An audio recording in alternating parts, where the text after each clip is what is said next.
G'day, my name is Kim Moody, and I'm your host for In the Mood with Kim G C Moody podcast. This podcast will discuss, educate, and have some lively debate and discussion on tax policy, taxation issues, leadership topics, economics, and the odd political comment as it relates to all of those previous topics. All in a fun and playful style. Come along for the ride.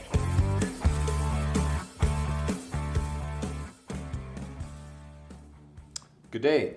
My name is Kim Moody, and I'm your host for In the Mood with Kim G C Moody podcast. And I'm really excited today. I have a good friend and a person I've admired for years and years and years. Dr. Jack Mintz is joining me to talk a bunch of tax and tax reform. So before we get going, Jack, I mean, your CV is impressive as hell, and you're an impressive person, and I've had the pleasure of getting to know you a little bit over the last number of years. And maybe just tell the audience a little bit about your background and what you do. Well, that can take up easily an hour, Kim, if you wanted that. But let me try to especially talk about it with in relationship to taxation. Sure. Anyway, I've been an academic all my life. I actually started off at Queen's University. I was there for 11 years.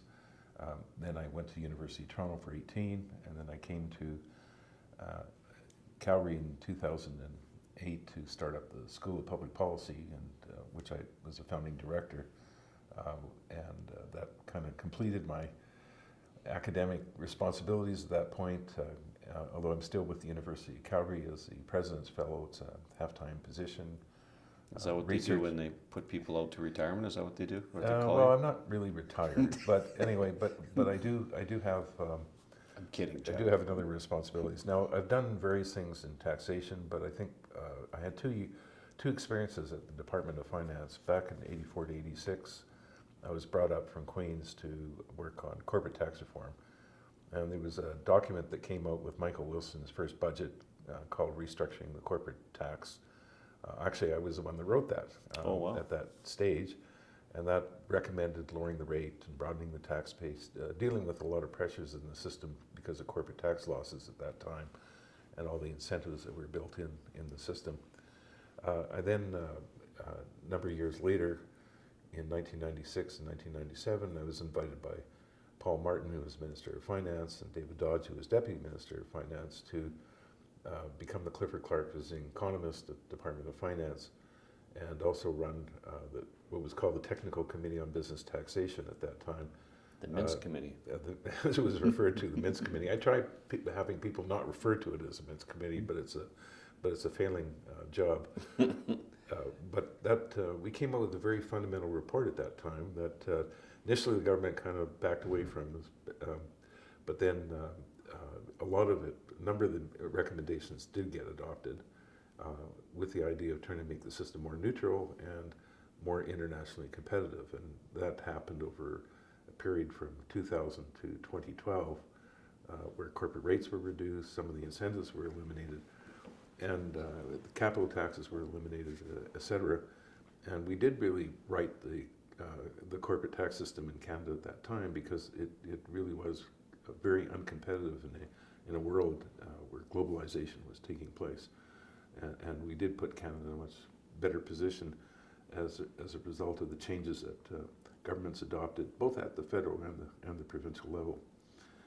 So I've been involved in different aspects of tax policy over the years, including GST and federal provincial transfers, et cetera. And so I'm quite happy today to have an opportunity to talk to you about tax reform. Awesome. Well, super impressive resume and experience, and frankly, I'm a little jealous of some of that experience. And that'd be fascinating to be behind the scenes of the Department of Finance and develop policy. So good on you, Jack. And so you and I have a lot in common. Some differences, of course, but I think the one thing that we share in common is a desire for tax reform. Do you agree before I put words in your mouth? And because the next question is, if you agree, why is there what's the current climate? Why the need for that? So over to you. Well, first of all, I think you and I do agree on that. maybe we come from different perspectives, Brian, Yeah. but I think we do agree on why it's needed now. And I think it has to do a lot with the current economic climate in Canada. We've had very poor non-residential investment in the past decade, ever since the 2014 commodity crash, but then there's been nothing really happening that has encouraged investment. And in fact, we've done very poorly relative to a lot of other countries.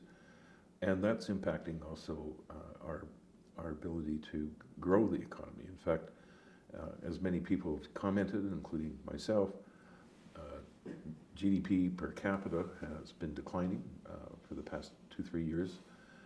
There's a huge gap opening up vis-a-vis the United States, which did benefit from 2017 tax reform that really helped jumpstart the U.S. economy to a very significant extent. And I think there's been a number of papers actually confirming that now. And as a result, we are falling behind the U.S. particularly. Now there's a gap where U.S. per capita GDP is now 50% higher than Canada. In other words, we're 2/3 of the U.S., which is the worst it's been really for a very long time. And we've even fallen below the OECD. And recently, as I had an article on Friday of last week, and which I guess I'm just trying to think of the dates right now, but it was Early November? November 9th, roughly. Yeah. And I came across a new data that came out of the OECD on per capita household income, which is different than GDP. It's the actual earnings that people have, employment earnings, and the income that they get from their investments, like in the stock market and et cetera. And so, and which has been relatively good in the past few years. So actually, I think it gives an overall picture. But even that, Canada has done very poorly. In fact, since the second quarter of 2022, Canada has actually had negative growth in real per capita household income, just like GDP. And in fact, it's the worst of the G7 countries. In fact, we're the only one that's negative. Even Germany, which is having a lot of challenges right now, there's a slightly positive, at least on average. I didn't know that about Germany. That's interesting. Yeah, and of course the U.S. is gangbusters, which makes it hard for us because as we fall behind the United States, young people look and say, well, where am I going to work in life? Because if I can earn a salary that's 50% more in the United States compared to Canada, we're going to suffer from a very serious brain drain. And the other thing is a lot of our capital is leaving Canada and is being invested in the United States and elsewhere. And that hasn't been very good either. And so I think we really need to seriously look at how to improve the economy. Now, there's more than just taxes. Regulations are probably the bigger issue for Canada in terms of trying to have a better investment in climate. But I think the tax system is also now an issue because with the election of Donald Trump for his second term, he's promising more tax reductions, business tax reductions, et cetera, personal tax reductions. And so the U.S. is actually going to be even more competitive than they have been after their last bout of reform. And I think we're going to have to worry about falling even further behind. So I think tax reform now is something that's very, very important for that reason. So just to digress, you mentioned non-resident investment is very, very low in Canada. One thing that I've been very bothered by, as I'm sure you know, because I write about a lot, is all the housing tax interventionist measures. I won't digress too far into that, but one of those housing tax measures is a ban. It's not even a tax measure; it's just an outright ban on foreigners being able to invest or buy residential real estate. What's your thoughts on that? Does that contribute to the overall reduction of? I'm sure the answer is yes, but how material is that in the whole scheme of things? Well, first of all, just on residential investment. It was fairly good over the past decade, although it has slowed down in the past short while. And of course, when foreigners come and buy property in Canada, whether it's vacation property or whatever, they do drive up some of the price for housing. Although it's not as big as it's often portrayed to be, because it's not that huge of a share of the housing market in Canada. But still, it does have some positive impact. And of course, that creates more incentive to build more housing. So certainly we have to remember that there is a cost to any of these things which, you try to interfere with the market. There's going to be some impacts that aren't necessarily the sort of things that you would like to see. I think right now we have a real slowdown occurring in housing in Canada. I know from people I talk to in Toronto and Vancouver, for example, the condo market has really slowed down, Right. and the reason for that is that condo prices have dropped. New builds, like in Toronto, was at $1,400 a square foot, and so Holy smokes. when the resale prices are well below that, people are not showing up at the door to buy condos, Right. and so a number of projects are now being canceled in Toronto, which is going to lead to some shortage over the next while. There are projects that are being finished off right now, which of course are the ones that are creating some of the excess supply of condos. And of course now we're reversing ourselves on the population growth that was planned. So that's going to help slow down the housing market further. And so it'll be interesting to see to what extent that's going to impact supply of housing as the demand also will shrink. And so we might see some of that housing market slow down, which in some ways might be good, because younger buyers are the ones that have been particularly hurt by the rising demand for housing, Right. And the rising prices for housing, squeezing them out of the market. But we have to remember most houses, or most Canadians, are owners of homes, and those rising prices have been good for them because it's increased their wealth. So it's a very complicated area. It certainly is. But certainly we have to, I think the governments are in the right direction of trying to take away some of the regulations to allow for more building of housing, or letting the market determine how much housing should be built. And I think some of these various policies, like the vacant home tax, which I've written about, So did I. and some of the other taxes, particularly land transfer taxes, these are highly distortionary taxes. Mhm.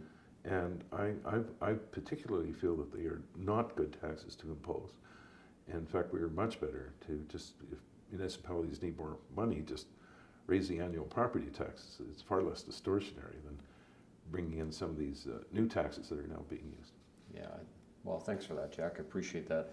Maybe we'll go back to our core subject of tax reform, and you mentioned a key.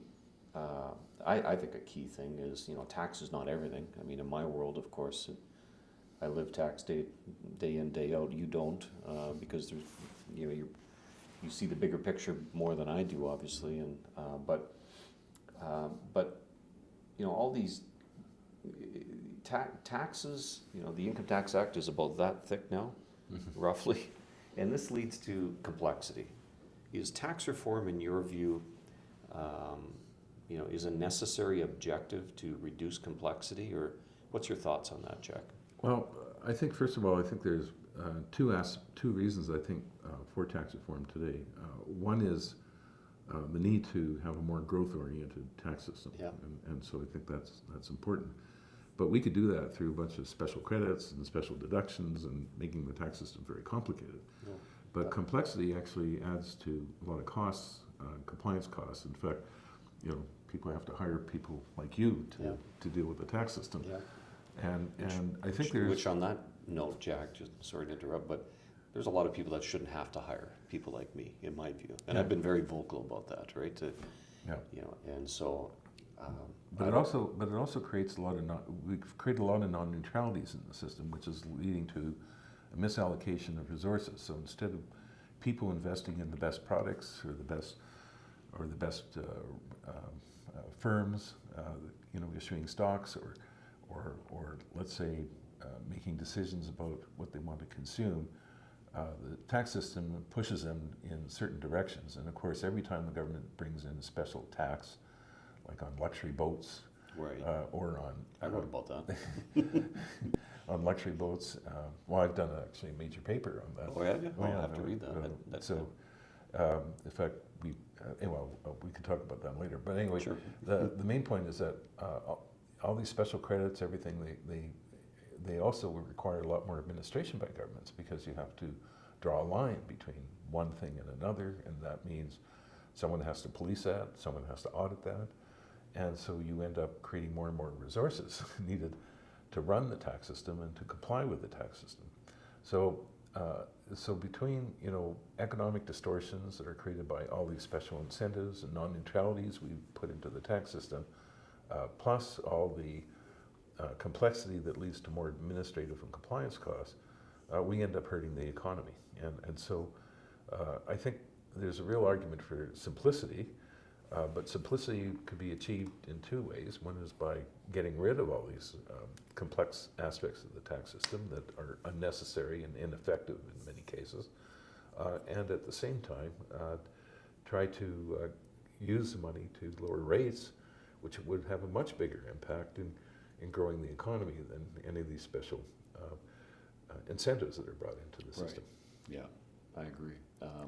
One of the, not to digress too far, because you and I could chat about this forever, but one of the preferences that I caught my attention that you had written about years and years and years ago, and I hadn't thought about the distortionary impact until I read your one of your many papers on this, is the small business deduction for Canadian controlled private corporations, and what's your thoughts on that quickly before we go to the history of tax reform? But are preferences like that necessary in Canada? I mean, I think the answer is a lot of entrepreneurs think yes, it's very, very good. But what are the downsides to this? Stuff like that. Yeah, well, there's a number of downsides to the small business deduction, but the one that worries me the most is the fact that we encourage companies to stay small. And it's well known in Canada we do not get enough companies growing to be larger companies, Right. Medium-sized companies. And so the tax system puts in a number of items that tend to encourage companies to stay small. As an example, the small business deduction, but you can also say the same thing about the large,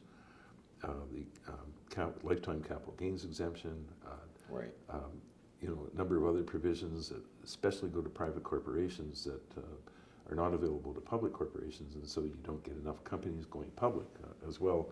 Although, again, there's regulations that really hurt the development of public companies, where disclosure requirements and a number of other things have gotten so stringent over the years, it's actually discouraging companies from going public, and they end up staying private. And of course, we've seen the growth of private equity, which has been really quite exceptional. That has been really leading to fewer and fewer companies looking to go public. They all stay in the private area. And so all these things end up, again, distortions that are impacting the allocation of resources in the economy. And so they do have, an impact that is not something that we want to particularly see as a country, where we're not getting enough growth of companies and things like that.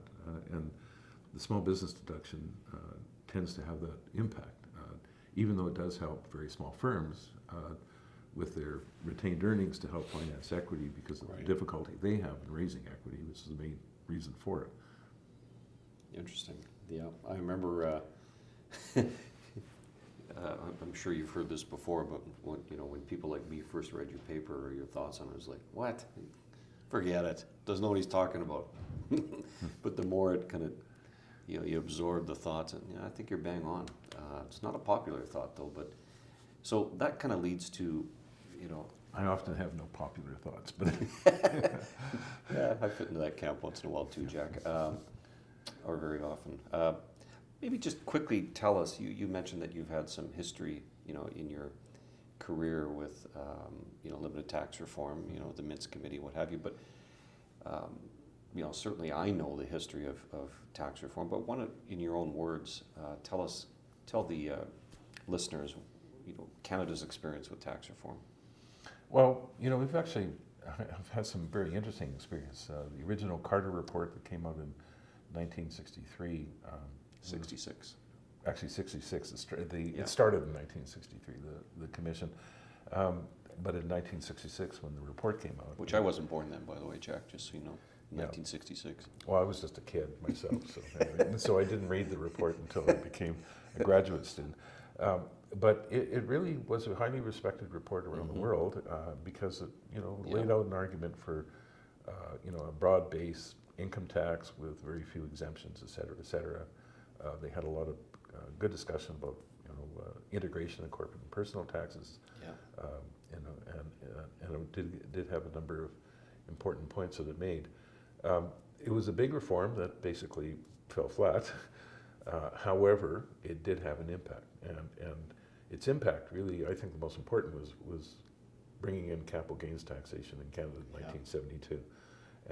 It wasn't a full tax on capital gains, and the Commission had recommended a tax credit system for capital gains, like for dividends, but it was way too complicated to bring in, and so obviously the easier thing to do was have a partial exclusion of capital gains from income as a way of trying to have rough integration between corporate and personal taxes on capital gains, because people forget that capital gains are taxed at the corporate level, once in the sense that once the corporation pays tax on profits and reinvests it, the value of the firm goes up by the after-tax profits. So the capital gains are implicitly already taxed at the personal level through the corporate income tax, and people often forget that lesson.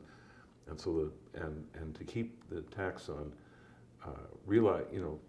disposal of assets, the capital gains from the disposal of assets, to be the same as the top tax rate on dividends, which has been a policy adopted since 1972 in order to minimize tax planning by passing on income, either in the form of dividends or employment income versus capital gains, and other tax planning that we adopted capital gains taxes to kind of minimize these things, and so we had a relatively balanced system in that sense, and of course it didn't always hold that way over time, but certainly there were that was been certainly an important objective that was brought in by the Carter report.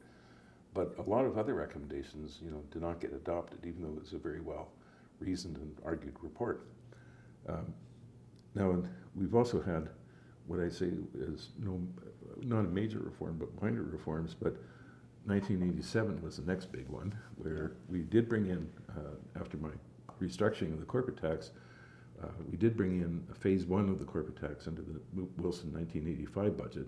But then Reagan tax reform really pushed Canada to look at finishing off its corporate tax reform that was planning, but undertaking personal tax reform to get rates lower.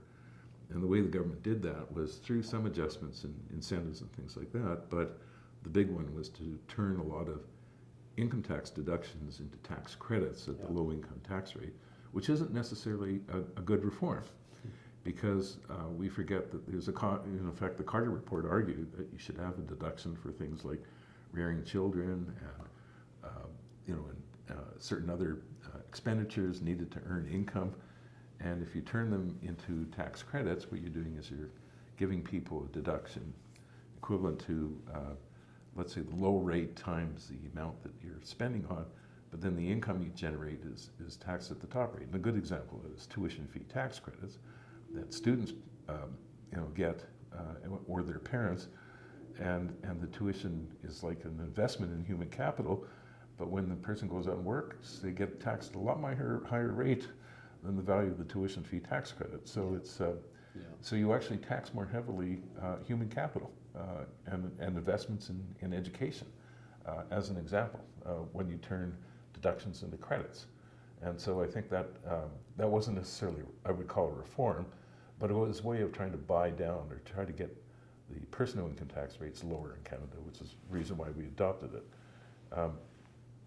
But probably the more important thing that happened in 1987 was the decision to look at replacing the manufactured sales tax with the goods and services tax, a value-added tax in Canada that has been adopted in now over 150 countries around the world.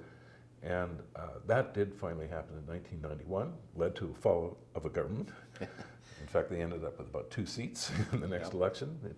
Not- GST was part of it. There were other things too, the huge deficits, and et cetera. But GST is not very popular, is basically what you're saying. well, it's a tough tax, but it's the right one to put in. Yeah, I agree. And it did get rid of the manufactured sales tax, which I think was very important. And so that was a very important reform. It wasn't a big, what I would call a big reform, but it was certainly more than just a small reform of the tax system. And then, of course, the Mintz Committee came along later, which I chaired. And at that time, it was viewed that the tax system was not competitive. We've had a lot of globalization in the world, and we needed to have a much more competitive tax system. And so a number of recommendations were made, but the most important ones was lowering the corporate tax, getting rid of a number of incentives, having more neutrality, so the government's out of the boardrooms of the countries, to put a twist on what Pierre Trudeau used to say about getting out of the bedrooms. We should also get out of the boardrooms. Yeah. And so there was changes made in after 1997, starting in particularly in 2000, where the federal government reduced corporate tax rates and started broadening the base in a number of ways, particularly with capital cost allowances and things like that. And it also started removing capital taxes. And that also, the provinces also thought it was a good idea, and so they actually followed what the federal government did. In fact, in one case, Alberta, they actually went ahead of the federal government. They were looking at bringing in their flat tax at the personal level, Yeah. but at the same time, they brought in corporate tax reform that followed the principles that were enunciated in the Mintz report. And so that was what I would call in the end, a fairly successful reform. And it was perhaps not huge in the sense that we stayed with the basic system, but the report also had a number of other interesting aspects. One of them was replacing the fuel excise tax with a broad-based environmental tax. We couldn't use the word carbon tax at that time because the Prime Minister said there will be no carbon tax in Canada, but it actually was an idea that actually got a lot of attention in later years. And so there were elements in that report that certainly had influence even at a later time, even though the ideas weren't exactly adopted as they were at that point. Well, that's interesting. And fast forward to today, Mintz Committee was what, 1997, 98, right? Mhm. I mean, that's... And it only dealt with the business tax. It didn't Right. really get into all the personal tax Right. stuff, except for the integration of corporate and personal tax. So, is it fair to say, Jack, this is just my assessment as a practitioner, and I've been pretty loud about it. I mean, ever since 1997, 98, and then the implementation and adoption of some of those recommendations, we've really not had any substantive reform, if you want to call it that, other than attempts to really change the landscape, like the private corporation tax proposals in 2017 was an incredibly interesting way to try to adopt new tax measures. And then we've had a number of interventionist tax measures, especially in the housing file in the last 4 or 5 years. Is that the way to do tax reform, or should it be like using your words, because you've written a lot about Estonia and their model, and maybe that's a model for Canada for big bang corporate tax reform, as you say. Maybe just on that point. Actually, before I ask you the question, is that a fair summary that I've said so far? Since 1997, 98, just limited intervention, piecemeal, or what I call patchwork quilt kind of adoption of provisions which lead to distortionary results. Yeah, no, I don't think we've had a significant tax reform since basically the late 90s, Right. And starting in 2000. And in fact, we've been going the other way.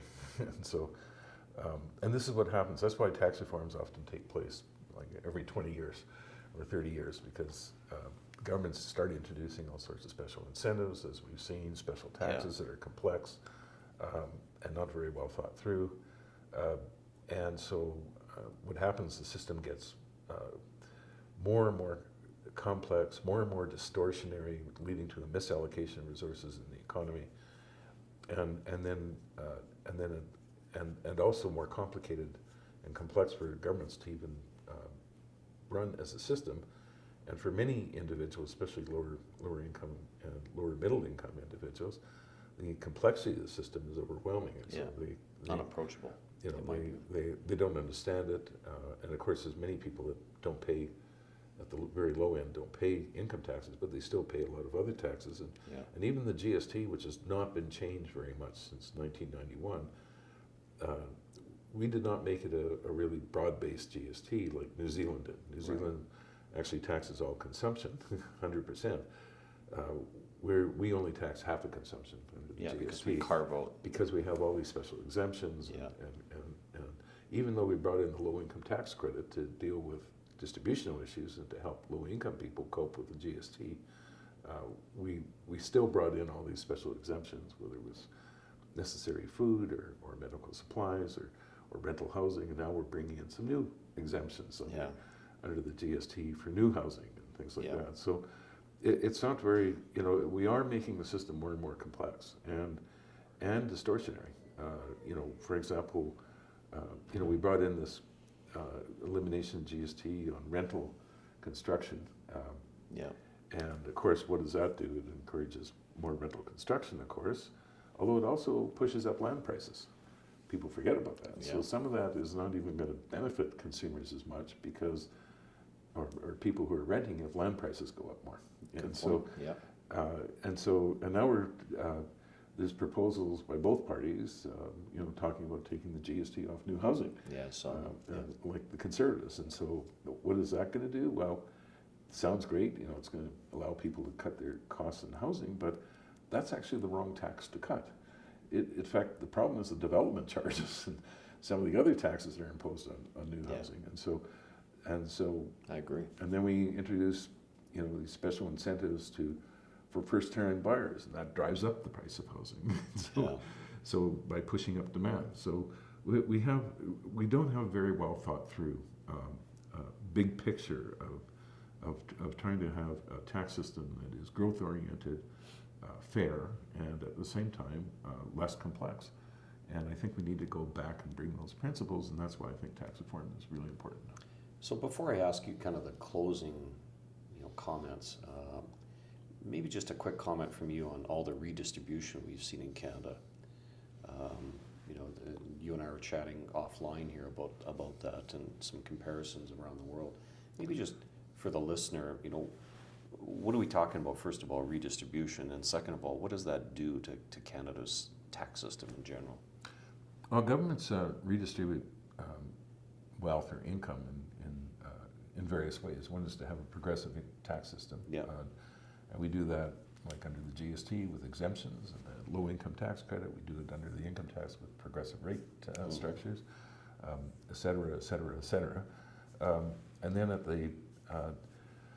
but then they also provide transfers, especially to low-income people, but then a lot of those are income-tested benefits, so then as people earn more income, they pay relatively high marginal tax rates, even at incomes that are relatively low, like $30,000, they could be facing a tax rate of 70%, because they are being clawed back on various incentives, and so they're income-tested benefits.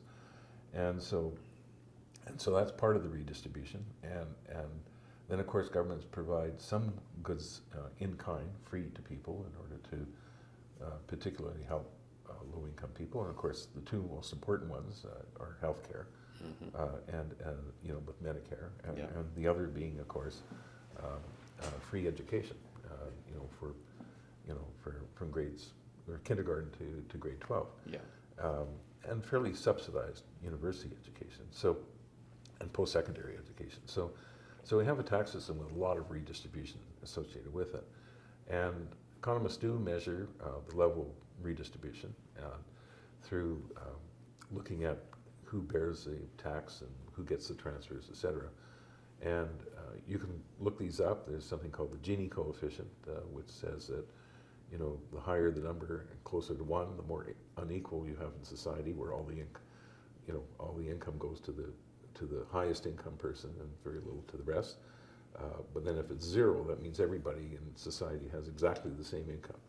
And so it's measured in bias issues Canada is what's called the Gini coefficient, where it's measured on a pre-tax basis, which is sort of based on people's income before paying taxes and receiving transfers, and then it's measured net of taxes. What's really interesting is that Canada now does more redistribution through its tax and transfer system than all the G7 countries. In other words, the biggest divergence between the pre-tax and the post-tax Gini coefficient is highest in Canada compared to any other country in the G7, amongst the G7 countries.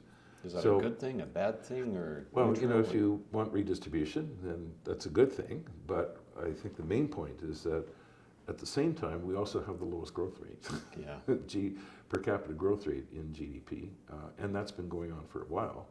And so, and if you look at the outlook, we're going to have the lowest amongst all the G7 countries over the next number of years. So when you sort of put it together, we've had a tax system and an expenditure system that has been very progressive, does a lot of redistribution, which is good, but it's coming at the sacrifice of not growing the pie. In other words, we're busy redistributing the pie, but lately it's been a shrinking pie, as opposed in per capita terms, as opposed to a growing pie, and so I think that's the reason why we need to get at why I think a tax reform is very important now, to look at that balance between redistribution. In fact, maybe looking at a tax reform where you keep it's relatively distributional neutral, but at the same time has elements that will help grow the economy.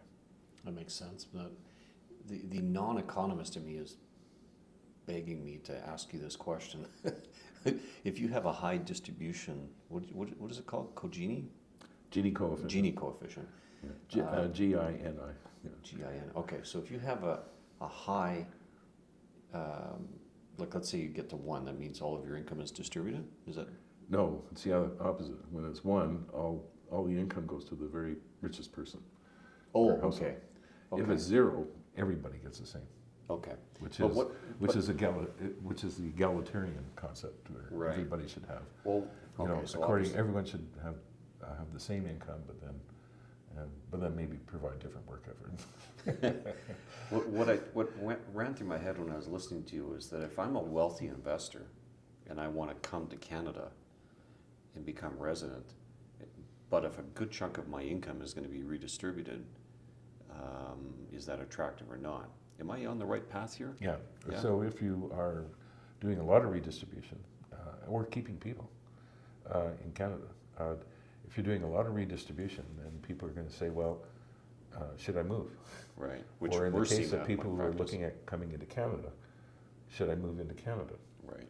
And if it looks like that I'm going to do a lot worse in terms of after-tax income being in Canada compared to some alternative, then I'll pick the alternative. So, it goes to the redistribution isn't the only objective. And in fact, there was some work being done where one looks at a kind of the trade-off between redistribution and the per capita incomes that people have. In other words, there are some societies where maybe per capita incomes are higher, there might be more inequality, but in the end, lower income people might be better off in that society than in a society where you have a lot of redistribution, but then very low incomes. And interesting. That's not a good thing. Right. Okay, I think I follow that. Well, thank you, Jack. And so maybe, because we're running short on time here, let me ask you just kind of a closing question more than anything. You've talked about big bang corporate tax reform. I wrote an article that's in the Financial Post today, which is November 19th, 2024. I said that maybe we should have big bang, picking up on your language, we should have big bang personal tax reform. Is that the right approach today, Jack? Like, can we just blow a lot of things up and maybe that's the wrong question instead of is it the right approach, but can we do that, do you think? Are the circumstances right to have a huge tax reform, or do you see, more limited type reform? What do you what's your predictions on that? Well, I think there are two aspects to this. So first of all, people will often go to big changes because they feel that there's a real necessity for that. That the system becomes so awkward that you have to do something significant, like we did when we shifted from the manufacturer sales tax to the GST. That was a big reform. Yeah. And it was convincing. We were moving into free trade with the United States, and competitiveness mattered, and manufacturer sales tax was a pretty awful tax that we had. And so I think we're at a situation in Canada now that we're really worried about our future, and I think tax reform could be argued to be that we need a bigger change as opposed to a smaller change. On the negative side, of course, when you do big changes, you create, you can have a lot of winners and a lot of losers. The losers scream most, than the winners, and so that puts governments off making big changes. However, it also depends on what kind of tax reform you're looking at. A lot of tax reforms might be revenue neutral, and so then you're bound to create some winners and losers, and so it becomes more difficult to do. Other tax reforms are revenue increasing, and some people might remember the McKechnie budget of 1981. Yeah, I was that a did a youngster. lot of base broadening, Yeah. but didn't lower rates. It was the opposite, and there was a huge pushback, and that budget did not go over very well. In fact, out of the Mintz report, the things that made it easier was, although we had to keep to revenue neutrality because the federal government was still in a deficit at that point, when the changes actually occurred, they were revenue reducing changes. So you had a lot of winners created. So it helped a lot. Right. And so I think we're at the point now that if we did do a big bang reform, I think it's better to do it if you're reducing aggregate taxes, and let's say you're trying to do it in a tax neutral or a tax raising manner. And that, of course, is the issue. The value of looking at a revenue neutral change at the beginning is that it sort of tells you which taxes do you need to lower and which ones are less damaging and one could rely more of. So if you're still reducing the overall level of taxes, it tells you where the priority is. So you should be reducing the most harmful taxes in the economy. Gotcha. So maybe just to close it up here, Jack, we haven't talked politics too much, but what's next steps? Does it involve politics? Well, it obviously is going to depend on politics. We've seen when the Liberal government came in 2015, they were more interested in redistribution, and so they made a major change with respect to the child benefit system and treatment of families with respect to that. And I would argue, some of those changes were good. They weren't all negative. There was, of course, an increase in marginal tax rates because of the clawbacks, but leaving that, it was generally a significant simplification of the system. But most of the reforms were focused on kind of raising taxes in certain areas, and a lot of incentives brought in for clean energy and advanced manufacturing and things like that.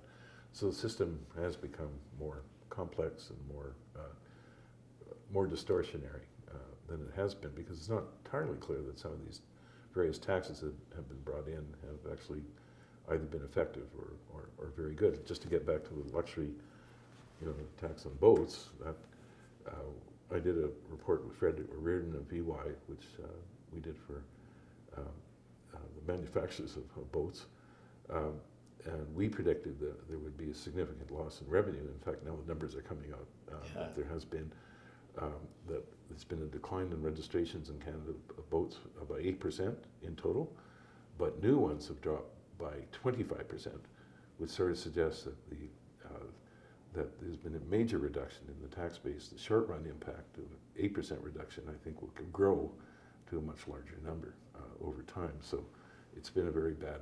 You never tax boats; they can flee.